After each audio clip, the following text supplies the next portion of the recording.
Chapter का नाम लिख लो पहले। अंडर राइटिंग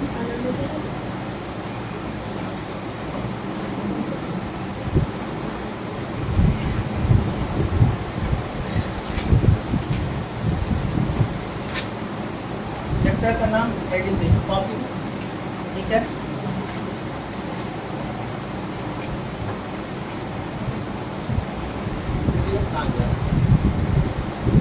पीडीएफ ऑन करके रखिएगा, आपको समझाना है। पीडीएफ ऑन कर। ठीक है,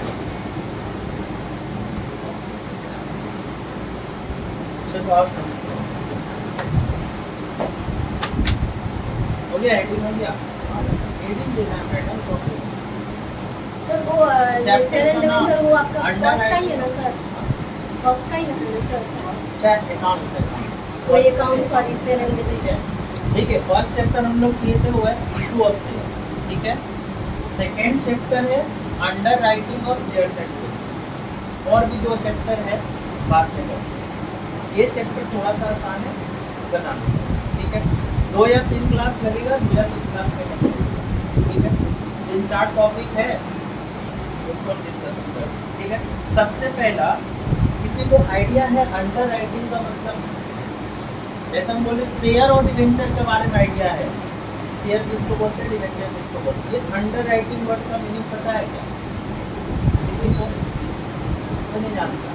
देखिए, जैसे मान लो मेरा दुकान है, ठीक है। मेरा दुकान है तो हमको अपना माल सेल करना है, तो हम लोग क्या करते हैं? मान लो हमको अपना दुकान में माल सेल करना है, तो हम लोग क्या करते हैं जनरली? इससे सामान है ऑलरेडी हमारे पास, हमको अपना सेल्स को बढ़ाना है, इंक्रीज करना है, तो हम लोग क्या करेंगे? एडवर्टाइज वगैरह करेंगे, ठीक है। तो सेल्स को इंक्रीज करने के लिए हम लोग क्या करते हैं? सेल्समैन रखते हैं, तो सेल्समैन रखते हैं, बहुत सारा सेल्समैन रखते हैं।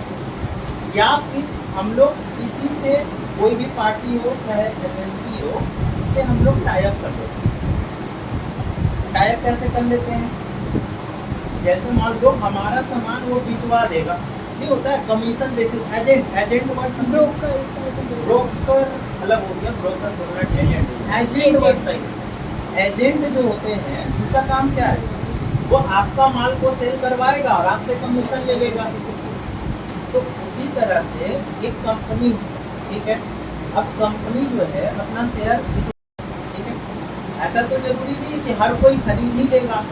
अगर कंपनी का शेयर नहीं सेल हुआ तो ऐसा भी हो सकता। और एक चीज बता दे रहे, कंपनी लॉ का एक रूल है कि मिनिमम सब्सक्रिप्शन। मिनिमम सब्सक्रिप्शन का मतलब जानते हो? मिनिमम सब्सक्रिप्शन, ये वर्ड सुने आप लोग? मिनिमम सब्सक्रिप्शन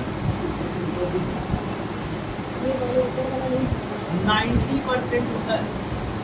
मतलब एक कंपनी जितना भी शेयर इशू कर रही है मार्केट में, 90% शेयर पब्लिक खरीदना चाहिए।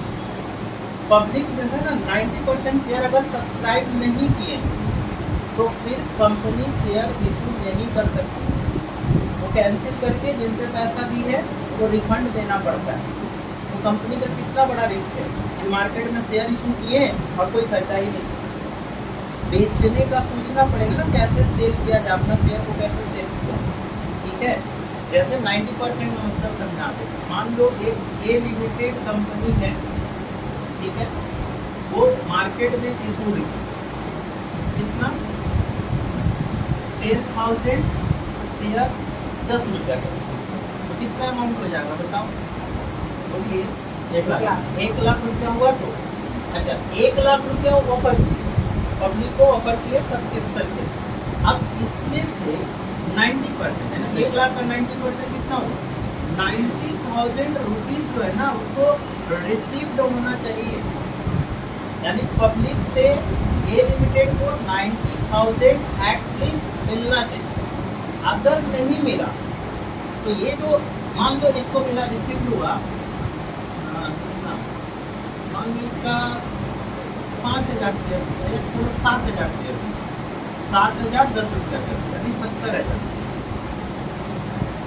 70,000 शेयर ही बिका, तो 70,000 को अभी लेके रख लिए पब्लिक से ना, लेकिन 90% कंप्लीट हो रहा नहीं हो रहा, उसको एटलीस्ट 90,000 रुपये का शेयर रिसीव करना चाहिए था, लेकिन वो तो रिसीव की है कितना, 70,000 का, वो मिनिमम सब्सक्रिप्शन को पे कर दे। इस केस में क्या होगा, कंपनी को ये जो रिसीव किया ना 70,000 रुपया, जिससे रिसीव की है कंपनी वापस कर देगा, क्योंकि शेयर अलॉट नहीं कर सकती, वही कंपनी शेयर अलॉट कर सकती है जो इसको फुलफिल किया।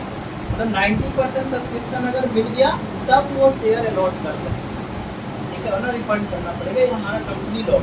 तो सोच के देखिए कंपनी के लिए कितना बड़ा टेंशन का बात है कि एक तो IPO,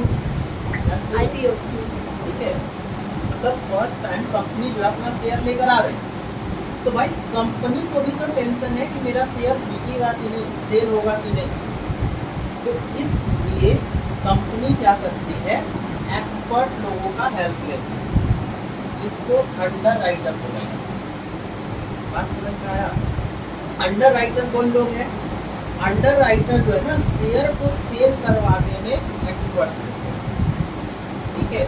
वो लोग ना गारंटी लेते हैं, ठीक है, क्या चीज़ का लेंगे गारंटी, कि हम सेल करवा देंगे, ठीक है, आया बात समझ? वो लोग गारंटी ले लेते हैं। तो जैसे हम कंपनी है, अब हम क्या किए, अंडर राइटर को अपॉइंट कर, अब गारंटी पे उन लोग वादा करता है हम लोग से, जैसे अंडर राइटर आया मेरे से वादा करके जाएगा कि अगर पब्लिक शेयर नहीं दी तो हम खरीद लेंगे, और इसके लिए कमीशन भी दिया जाता है। जैसे अंडर राइटर से जो भी हम सर्विस दे रहे हैं ना, इसके लिए हम लोगों को कमीशन भी देना पड़ता है अंडर राइटर, उसको अंडर राइटिंग कमीशन बोलते हैं, ठीक है। पहले अंडर राइटर कौन लोग है समझ में आया, तो इसी को लेकर के पूरा चैप्टर उनका ना लाइबिलिटीज हम लोग को फाइंड आउट करना, जैसे समझ रहेगा कि कंपनी इतना शेयर इशू की, अंडर राइटर लोग जो है कितना एग्री हुआ था शेयर खरीदने का, पब्लिक लोगों ने कितना ऑफर मतलब सब्सक्राइब किया, सारा डिटेल लिखा रहे। अब आपको अंडर राइटर लोगों का लाइबिलिटी कैलकुलेट करना है कि कौन सा अंडर राइटर लोगों का लाइबिलिटी कितना हुआ, ठीक है। आइए PDF में देखो आप, आइए PDF में देखते हैं क्या क्या लिखा हुआ, ठीक है। देखिए सबसे पहले हमने PDF में मीनिंग लिखा होगा, मीनिंग अंडर राइटिंग का क्या लिखे, देखो under writing is an agreement. Under writing क्या है, एक एग्रीमेंट, ठीक है। क्या चीज़ का एग्रीमेंट है, विद और विदाउट कंडीशन, कंडीशन के साथ भी हो सकता है, कंडीशन के बिना भी हो सकता है। To subscribe to the securities of an insure when existing shareholder of the issuer or the public do not subscribe to the securities offered to them। मतलब क्या हुआ कि जो क्या करता है, देखो एक एग्रीमेंट है अंडर राइटिंग, इसमें अंडर राइटर लोग क्या कर रहा है, एग्री हो रहा इस बात से कि अगर पब्लिक या एग्जिस्टिंग शेयर होल्डर जो भी है आपका, उनको जो आप ऑफर दिए हैं शेयर का, उन्होंने अगर नहीं खरीदा तो हम खरीद लेंगे, ऐसा एग्रीमेंट को हम लोग अंडर राइटिंग बोलते हैं। अब अंडर राइटिंग का टाइप्स देखिए दो तरह का, ठीक है। एक आप देखोगे,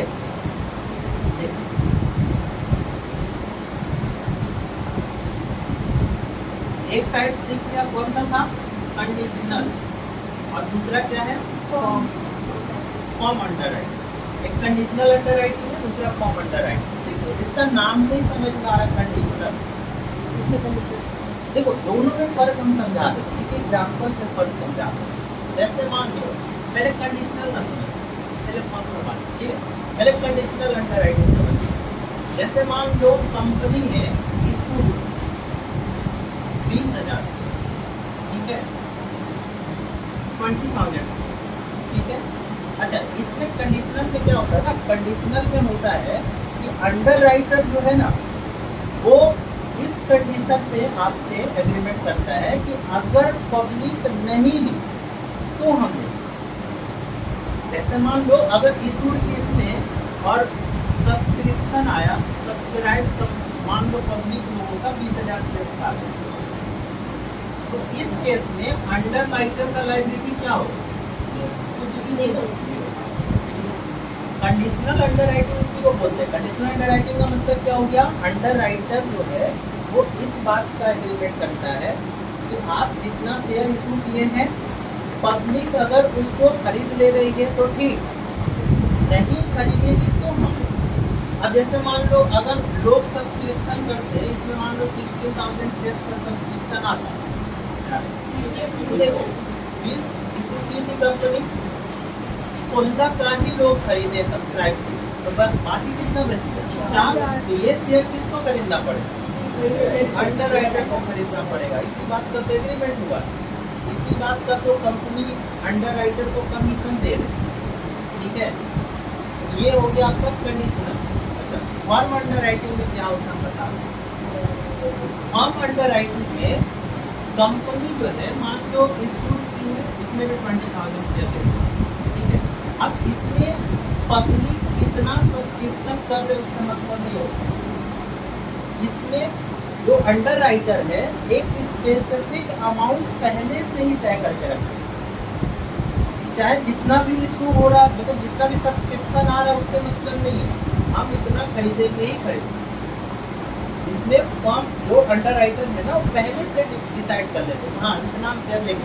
जैसे मान लो 20,000 इशू हुआ, अभी मान लो फर्म जो है अंडर राइटर बोला इसमें से 6,000 शेयर हम लेंगे, पहले से ही फिक्स। अब भाई 24,000 शेयर का आ गया सब्सक्रिप्शन, या 20 का आए या 16 का, उससे कोई फर्क नहीं पड़ता। अंडर राइटर को पहले से ही अपना लायबिलिटी लेकर के रखते हैं, उसको बोलते हैं अंडर राइटर, ठीक है। देखिए दोनों में एक डिफरेंस लिखे होंगे, पढ़ देते हैं। क्या लिखा है इसमें? कंडीशनल अंडर राइटिंग में क्या लिखा हुआ कि under this type of agreement the underwriter agrees to take up agreed proportion of shares not taken up by the public.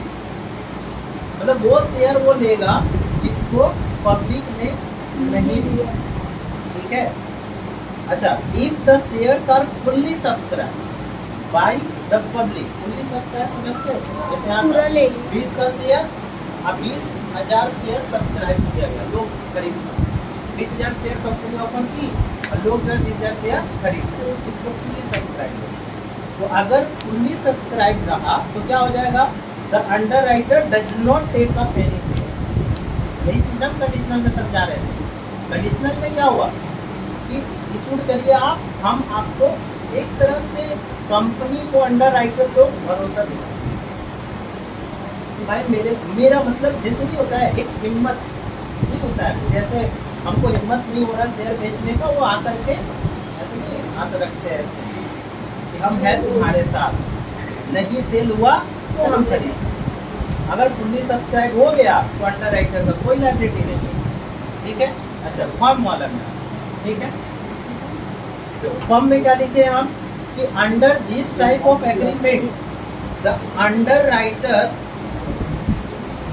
agrees to take up a specified number of shares irrespective of the number of shares subscribed for by the public।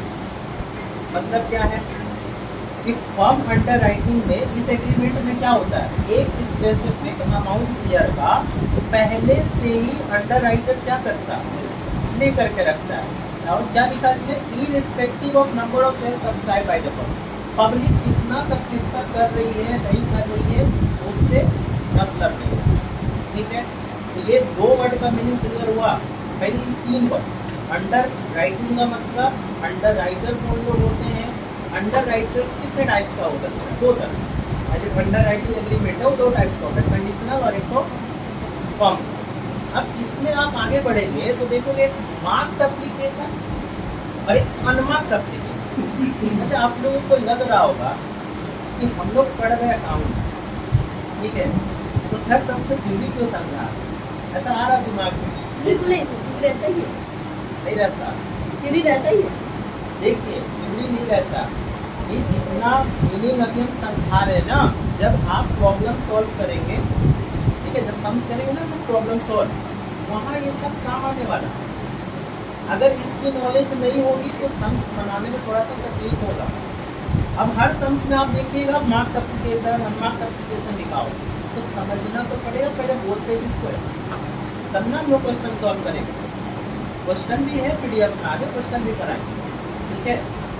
तो इसमें आते हैं अब पहले mark और unmark का मतलब समझते हैं। देखिए अब जैसे मान लो हम कंपनी है, हमने शेयर इशू कर दिया, अब लोग जो है शेयर खरीदो, अब कैसे पता चलेगा कि कौन भिजवा है अंडर, मतलब जैसे मान लो रानी मेरा शेयर खरीद, अब कैसे पता चलेगा मेरे को, हमें कंपनी हमको कैसे पता चलेगा कि ये खुद से खरीदी है ना अंडर राइटर में हुआ, कैसे पता चलेगा बताइए, ये ना पता चलता। तो उसी के लिए यहाँ पे मार्क और अनमार्क वाला बात आया है। मार्क एप्लीकेशन का मतलब क्या हुआ कि उसमें ना अंडर राइटर का क्या रहेगा, स्टैम्प रहेगा। उससे करने से क्या हो जाएगा, उसको देखकर समझ में आ जाएगा कि ये वाला शेयर होल्डर अंडर राइटर के थ्रू आया हुआ, समझे। और जिसमें स्टैम्प नहीं लगा हुआ है वो अनमार्क हुआ, मतलब वो खुद से शेयर खरीद लिया कंपनी से, अंडर राइटर उसको, मतलब अंडर राइटर जा करके नहीं सेल, ठीक है। देखो क्या लिखे हैं, पढ़ते हैं, यानी कि इसमें marked application are those application which bear the stamp of underwriter, ठीक है। If the issue is not fully subscribed, marked application shall be applied in reduction of underwriter's liabilities, ठीक है। अच्छा, unmarked application किसको बोलेंगे, unmarked application are those application which bear no stamp of an underwriter, इसमें underwriter का कोई भी stamp वगैरह नहीं लगा। तो मार्क अनमार्क क्लियर है, तो भाई साहब पूरा तो मार्क और अनमार्क है कंप्लीट, ठीक है। अब आ जाइए कि भाई अंडर राइटर लोगों को कमीशन कितना, ये रेट फिक्स है, ये रेट ना क्वेश्चन में कभी कभी देता है, कभी कभी नहीं भी लिखा हुआ रहेगा, सिर्फ आपको लिखेगा calculate under writers liabilities and fees and commission, ठीक है। तो उस केस में हम लोग को ये रेट लर्न करके रखना पड़ेगा। देखिए डिवेंचर का जो सम्स है, अभी तक तो हम देखें नहीं डिवेंचर का कोई सम्स आया हो, तो यानी अल्टीमेटली इसको हटा के ही सब शेयर ही सब, अंडर राइटर और शेयर ही सब है। तो हम लोगों को ना शेयर वाला एटलीस्ट लर्न करके रखना पड़ेगा। तो शेयर के केस में आप देखेंगे तो 5% है और 2.5%, मतलब इसका क्या है, दो तो कैसे हो सकता है। देखो एक कंपनी जो चलता है इंडिया में 2030, उसके अकॉर्डिंग 5%, ठीक है। और सेबी का फुल फॉर्म पता है किसी को, security exchange board of India, जो स्टॉक मार्केट को रेगुलेट करती है, उसके अकॉर्डिंग अगर देखा जाए तो अंडर राइटर लोगों का कमीशन का जो रेट है वो 2.5% है, ठीक है। अब क्वेश्चन में अगर मेंशन ना हो तो हम लोग को दोनों फाइंड आउट करके निकालते एज पर कंपनी से 5%, ठीक है। तो दोनों का याद रखना, 5% और 2.5, ठीक है, याद रहेगा ये रेट। चलिए अब आप लोग इस पीडीएफ का खास बात देखोगे, इस पीडीएफ में क्या खास बात हम बता रहे हैं। अब 1 नंबर से स्टार्ट है क्वेश्चन, प्रॉब्लम सम्स है, हम लोग को बनाना है। अब हम लोग सम्स बनाने के लायक हो गए, ठीक है। अब हम क्वेश्चन एक सॉल्व करेंगे बोर्ड पे, आप लोग देखिएगा और समझिएगा कैसे करना है, ठीक है। तो अब इसमें करना क्या है वो देखो, 1 नंबर क्वेश्चन में नहीं जाना, ठीक है, 2 नंबर क्वेश्चन में नहीं। आप देखिएगा स्क्रॉल करते जाओ, नीचे में देखिएगा एक तो कॉन्सेप्ट बिल्डिंग लिखा होगा क्वेश्चन, मिला कॉन्सेप्ट बिल्डिंग, मिला क्या, मिलिया भाई, मिल गया। आप देखिए कितना खास बात है इस पीडीएफ में, ऐसा इनोवेशन फर्स्ट टाइम देख रहे हो। अभी तक का पीडीएफ में कभी ऐसा दिए हैं क्या, नहीं, ठीक है। इस बार हम दिए हैं, मतलब इसमें 4 क्वेश्चन मेरा डाला हुआ, ठीक है। पहले यहीं से शुरुआत करेंगे, 1 2 देखोगे 4 ही क्वेश्चन है उसमें। मतलब क्या है उसका, देखो सबसे पहले वो 4 क्वेश्चन हम लोग सॉल्व करेंगे, वो 4 क्वेश्चन से ना इस चैप्टर का पूरा कॉन्सेप्ट क्लियर हो जाए, समझे? वो ऐसा क्वेश्चन, और फिर हम लोग अपना जो CU का ईयर में आया हुआ क्वेश्चन है तब करेंगे, तब आप लोग उसको खुद से बना डालें। ये 4 क्वेश्चन अगर हम बता दें, समझे? तो आप इसमें देखेंगे तो इसके अंदर ना 2 हेडिंग पे इसको समझना है। ओके, इस चैप्टर को 2 हेडिंग में समझना है। एक है आपका अंडर राइटिंग, जिसको बोलते हैं विदाउट फॉर्म अंडर राइटिंग। एक विदाउट फॉर्म अंडर राइटिंग समझना और एक तो फॉर्म अंडर राइटिंग करके समझना, दोनों है आपका विदाउट। तो क्वेश्चन नंबर 1 आप देखेंगे तो उसमें देखो हेडिंग क्या लिखते रखते हैं, देख रहे हो? हेडिंग नंबर 1 में देखिएगा क्या लिखा हुआ, when the issue is fully underwritten without form under, ठीक है? विदाउट फॉर्म अंडर, ठीक है? अपने अपने PDF में देखिएगा। अब हम क्वेश्चन रीड कर दें, ठीक? क्या लिखा उसमें कि 1 जनवरी 2019 है, मून लिमिटेड है, ठीक है? इशूड किया एक प्रोस्पेक्टस। प्रोस्पेक्टस की समझता नहीं, तो नहीं समझता, एग्रीमेंट होता है, एग्रीमेंट नहीं, प्रोस्पेक्टस होता है, जैसे शेयर इशू कर रहे हैं तो कंपनी, तो कंपनी को अपना कंपनी का पूरा डिटेल एक छोटा सा बुक में इशू करना पड़ता है, लाइक पोर्टफोलियो। हाँ, पोर्टफोलियो को प्रोस्पेक्टस बोल सकते हैं। प्रोस्पेक्टस में ना आपका सारा जो है कंपनी का पूरा बायोडाटा मिल जाएगा, कंपनी कब बनी, उसका BOD कौन है, सारा चीज़ मिलता है, ठीक है? तो अब इसमें देखिए आप, तो कितना इन्वाइट किया था एप्लीकेशन, 10 लाख इक्विटी शेयर, देख लो 10 लाख इक्विटी शेयर, ठीक है? आया बात समझ, 10 रुपया करके, ठीक है? अच्छा, the whole issue was fully underwritten by ABCD, यानी यहाँ पे कितने अंडर राइटर हुए? 4 underwriter, ABCD 4 underwriter को मून लिमिटेड क्या किया? हायर किया, समझ? हायर नहीं बोले, कमीशन मतलब हायर ही समझ गए, उन्हें सर्विस देना है, ऐसा समझ। तो इन 4 लोगों का वो सर्विस दिया, क्या चीज़ करने में? वो जो 10 लाख शेयर इशू किया है, तो अब इसको बेचना है, ये 4 लोग बेचने में मदद करवाए। अच्छा, कौन कितना बोल के गया है? देखो, ए बोला 30% हम देते हैं लाइबिलिटी, बी का कहना है 25% हम देते हैं, सी 35, डी 10, इतना ही ये लोग लाइबिलिटी दे रहे हैं। अब इतना भिजवा दो, ठीक है? अच्छा, अब इसमें लिखा कि the application were received for 8 lakh shares of which marked application were एड। देखो 10 लाख शेयर इशू हुआ और पब्लिक लोग कितना खरीदा? 8 लाख शेयर का ही सब्सक्रिप्शन आया, समझे? तो और उसमें भी देखो ये जो 8 लाख सब्सक्रिप्शन आया है, तो अब उसमें देखो देखना पड़ेगा ना कि अंडर राइटर के थ्रू कितने लोग, बिना अंडर राइटर के थ्रू कितने लोग, ठीक है? यानी वही क्या थी, अब उसको हम लोग अपने संस के लैंग्वेज में क्या बोलेंगे? मार्क एप्लीकेशन, अनमार्क एप्लीकेशन, और अपने लेमैन के लैंग्वेज में क्या बोलेंगे? शेयर होल्डर है, अंडर राइटर के थ्रू कितना शेयर बिका और खुद से कितना शेयर खरीदा, ठीक है? और अपना क्वेश्चन के हिसाब से बोलेंगे मार्क एप्लीकेशन कितना आया, अनमार्क एप्लीकेशन। तो मार्क एप्लीकेशन क्वेश्चन में लिख दिया कि ए का जो मार्क एप्लीकेशन है वो 1,80,000, मतलब ए जो है कितना शेयर भिजवा दिया, 1,80,000 भिजवा दिया। अब बी कितना भिजवा दिया? 2 लाख, सी 2,03,000, ठीक है? और डी कितना भिजवा दिया? 1,67,000। आपसे क्या पूछा? Find out the liability of individual under writer.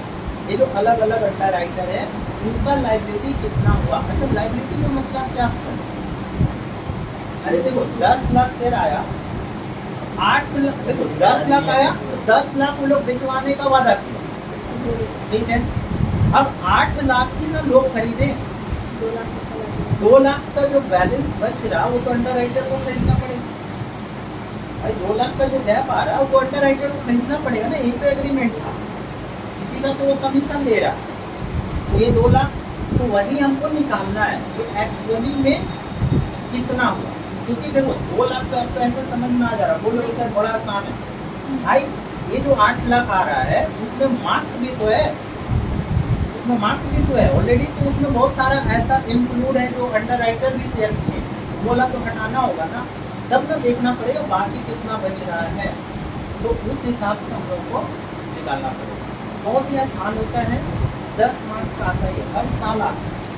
Under writing of share 10 marks का आएगा, हर साल आता है। ठीक है, बहुत ईजी है, दिखा दें।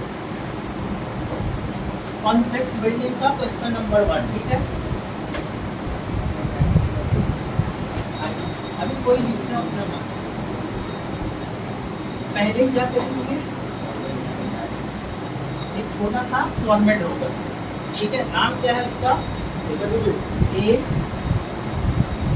इसका नाम है सर मूल्य। स्टार्ट, चलिए यस सर। आ जाओ। कितना अंडर राइटर से हम लोग का समझते हैं, 4 अंडर राइटर, तो 4 तो कॉलम है। ये वाला जो कॉलम है डिपेंड करता है कितने अंडर राइटर, इसका आवाज नहीं आएगा। ठीक है, ए हो गया, एक बी का कॉलम, फिर सी का, और फिर किसका डी। ठीक है, यहाँ पे लिख दोगे पर्टिकुलर। ठीक है, और इसका हेडिंग क्या होगा, स्टेटमेंट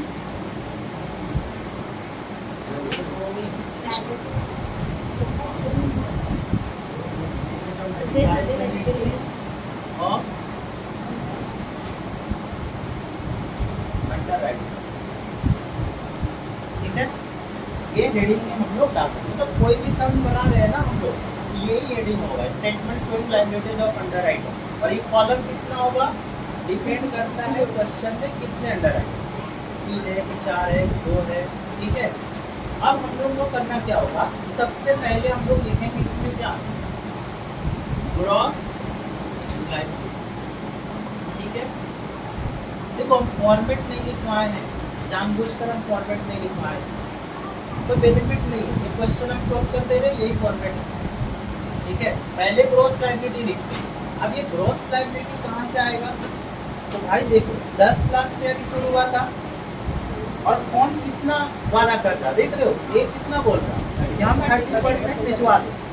ठीक है, तो भाई 10 लाख का 30% निकाल लीजिए, 3 लाख हुआ, यानी ए का वादा कितना हुआ, ये 3 लाख का, इसका लायबिलिटी ग्रॉस लायबिलिटी 3 लाख का। अच्छा, बी का कितना बोल रहा, 25% बोला था, तो बी का कितना हो गया, 2.5 लाख। सी का कितना था, 35%,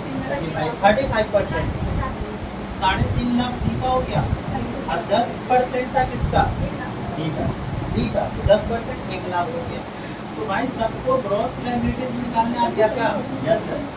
ठीक है, ग्रॉस लायबिलिटी निकालना बहुत सिंपल है, आपका परसेंटेज दिया हुआ है और आप फाइंड आउट कर लीजिए। कभी कभी रेशियो दिया हुआ रहता है, परसेंटेज। ठीक है, या कभी कभी तो डायरेक्ट अमाउंट ही निकाला, ये इतना, बी इतना, सी इतना, डी। ठीक है, तो पहले लिख लेंगे, इसमें कोई दिक्कत नहीं। अब हम लोग क्या करेंगे, इसमें लिखोगे लेस मार्क्ड एप्लीकेशन। ठीक है, जितना भी ग्रॉस लायबिलिटी है अंडर राइटर का, उसमें हम लोग मार्क्ड एप्लीकेशन को माइनस करते हैं। अब मार्क्ड एप्लीकेशन तो क्वेश्चन में दिया हुआ है, देख रहे हो, ए का कितना 180, 1,80,000, और बी का 2 लाख, और उसके बाद कितना, सी का 2,03,000 है, और सी डी का कितना है, 1,67,000। ठीक है, अब इसको माइनस करके कोई बताइए, 1,20,000, 1,20,000 हो गया, 50,000, 50। ठीक है, ये 147 हो गया, वो तो माइनस में चला जाएगा। 67 माइनस में। ठीक है, अच्छा अब क्या करेंगे हम लोग, मार्क्ड एप्लीकेशन माइनस कर लिए, इसके बाद हम लोग का बारी आता है लेस अनमार्क्ड एप्लीकेशन। ठीक है, मतलब आप लोग क्या समझे, सबसे पहले देखो फॉर्मेट कैसा है, पहले ग्रॉस लायबिलिटी लिखने को, फिर उसमें से मार्क्ड एप्लीकेशन माइनस करने का, फिर उसमें अनमार्क्ड एप्लीकेशन को माइनस करना। यानी ये फॉरवर्ड फॉर्म। अब अनमार्क्ड एप्लीकेशन कैसे निकलेगा, इसके लिए एक छोटा सा वर्किंग नोट बनाओ। कैसे बनाओगे, क्या दिखाते हैं, वर्किंग नोट लिखेंगे ऐसे। वर्किंग नोट में आप देखो सबसे पहले टोटल टोटल इशूड शेयर, कितना इशूड किए थे हम लोग, 10 लाख शेयर इशूड किए। अब 10 लाख शेयर इशूड किए थे तो उसमें से सब्सक्रिप्शन कितना मिला, 8 लाख का ही मिला ना। भाई इशूड कितनी रहने टोटल सब्सक्रिप्शन रिसीव 8, ठीक है, यानी 8 लाख मेरे को टोटल मिला। अब भाई 8 लाख में मार्क्ड और अनमार्क्ड दोनों है, तो अब इसमें से अगर मार्क्ड को माइनस कर दो तो जो बचेगा वो अनमार्क्ड हुआ, ठीक है। तो नेक्स्ट इसमें क्या करेंगे, मार्क्ड एप्लीकेशन को माइनस कर दो। अच्छा, मार्क्ड एप्लीकेशन कितना हो गया टोटल, इस सबको ऐड कर कितना, 7,50,000। 7,50,000 माइनस कर लीजिए, बचा कितना, 50,000। 50,000 हो गया आपका कौन सा, अनमार्क्ड।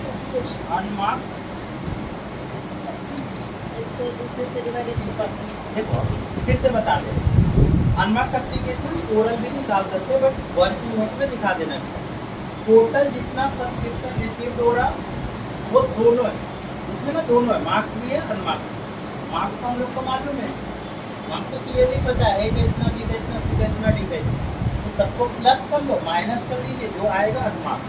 अब यहाँ पे थोड़ा सा प्रॉब्लम, अब जैसे आप देखेंगे मार्क्ड एप्लीकेशन का तो अलग अलग दिया हुआ था, हम लोगों ने लिखा, हम लिखे ए में कितना लिखे, बी में कितना लिखे, सी में कितना लिखे और डी में कितना, ठीक है। तो अब एक बात बोल रहे हैं, इसको याद रखिए कि जो अनमार्क्ड एप्लीकेशन होता है उसको हम लोग ग्रॉस लायबिलिटी के रेशियो में बांटते हैं, ठीक है। जो भी अनमार्क्ड एप्लीकेशन आएगा, कितना है अनमार्क्ड एप्लीकेशन, 50,000। तो इस 50,000 को हम लोगों को अंडर राइटर में डिस्ट्रीब्यूट करना है, कैसे, ग्रॉस लायबिलिटी का ratio, gross liability, gross liability का रेशियो में। अब इसका रेशियो कैसे निकालोगे, 3 लाख है, 4 जीरो कैसे कैंसिल हो जा रहा, बच रहा कितना, 30, 25, 35, 40, ठीक है। और 6 आएगा, 5 आएगा, 7 आएगा, यानी इस रेशियो में हम लोग अनमार्क्ड एप्लीकेशन को डिस्ट्रीब्यूट करते हैं। यानी कितना आएगा, रिक्वायर्ड करके कितना आ रहा, 20 आ रहा, यानी 50,000 को 20 से डिवाइड कर दे, ठीक है। इसको अगर 20 से डिवाइड करेंगे तो 25 पहला 25 ना डिवाइड करके 2500 इंटू 6 कितना हो रहा है, 15,000, और फिर 12,500 क्या, फिर कितना रहा है, 17,500 और 5, ठीक है, हो गया। अनमार्क्ड एप्लीकेशन का डिस्ट्रीब्यूशन सबको समझ में आया, कैसे निकालें भाई, जितना टोटल सब्सक्रिप्शन आया उसमें से मार्क्स को माइनस कर लो, जो बचा अनमार्क्ड। अब अनमार्क्ड को क्या करना है, ये जो ग्रॉस लायबिलिटी है इसका रेशियो निकाल लो और इसको बांट दो। अब बांटने के बाद देखिए ये कितना आएगा, 1,05,000 क्या, और ये आएगा आपका कितना आ जाएगा, आ रहा है ना 37,500, ये ठीक है। और ये आ जाएगा आपका 72,000 माइनस में आ जाएगा, ठीक है, माइनस में आ जाएगा। अब यहाँ पे थोड़ा सा प्रॉब्लम है, देखिए जब आप अंडर राइटर्स का लायबिलिटीज फाइंड आउट कर रहे हो तो अगर किसी भी अंडर राइटर का माइनस में, निगेटिव में फिगर आ जा रहा है तो इसको क्या कर, इसको ना सरप्लस बोला जाता है। ये माइनस में आ रहा मतलब ये अपना वादा पूरा कर चुका है, समझे, जितना खरीदना था उससे ज़्यादा ही बेचवा दिया है, समझे। तो इस केस में क्या किया जाता है, ये जो सरप्लस आ रहा है ना, ये माइनस में आ रहा है, सरप्लस आ रहा है, यानी डी का जो सरप्लस है वो इन तीनों में बांटना पड़ता है, कौन सा रेशियो में? वही ग्रॉस लायबिलिटी का रेशियो। तो फिर हम लोग क्या करेंगे इसमें, ठीक है, इसमें लिखेंगे डेज, ठीक है। सर लास्ट फिर वाला से- तो 62 आएगा ना। कौन सा? ये लास्ट अरे ये माइनस है, ये भी माइनस करना है, दोनों तो माइनस है, तो ऐड हो जाएगा ना माइनस माइनस, ठीक है। लिखेंगे लेस सरप्लस, और किसका सरप्लस हुआ था हमारा? डी, सरप्लस हुआ था डी का। ठीक है, सरप्लस ऑफ डी एलो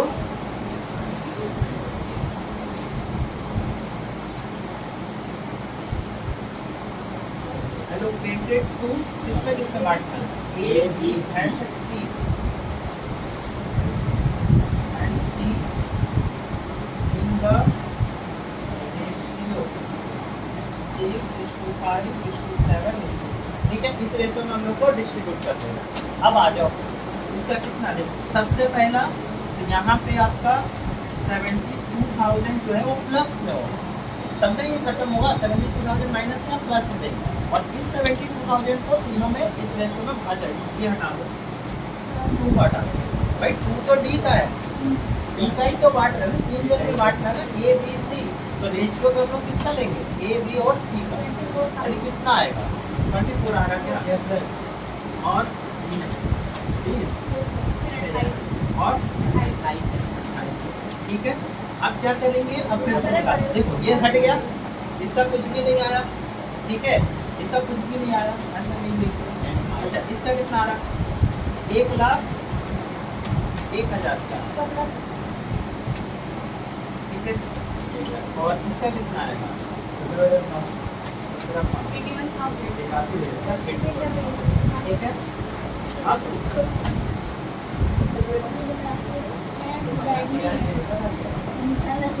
सम से यहाँ पे कंप्लीट हो गया, बस हम लोग को खाली क्या करना है इसमें?